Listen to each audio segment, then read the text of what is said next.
بسم اللہ الرحمن الرحیم۔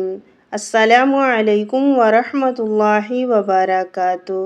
حضرت سعد رضی اللہ عنہ سے مروی ہے کہ جناب رسول اللہ صلی اللہ علیہ وسلم نے ارشاد فرمایا، بندہ مومن کے متعلق اللہ کی تقدیر اور فیصلے پر مجھے تعجب ہوتا ہے کہ اگر اسے کوئی بھلائی حاصل ہوتی ہے تو وہ اپنے پروردگار کا شکر ادا کرتا ہے، اور اگر کوئی مصیبت پہنچتی ہے تو وہ اس پر بھی الحمدللہ کہہ کر صبر کرتا ہے۔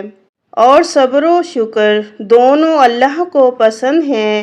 مومن کو تو ہر چیز کے بدلے ثواب ملتا ہے، حتیٰ کہ اس لقمے پر بھی جو وہ اٹھا کر اپنی بیوی کے منہ میں دیتا ہے۔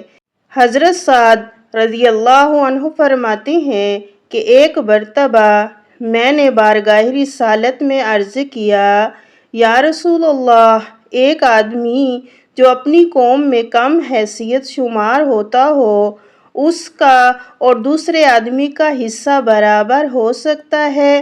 نبی صلی اللہ علیہ وسلم نے ارشاد فرمایا، تم پر افسوس ہے، کیا کمزوروں کے علاوہ بھی کسی اور کے ذریعے تمہیں رزق ملتا اور تمہاری مدد ہوتی ہے؟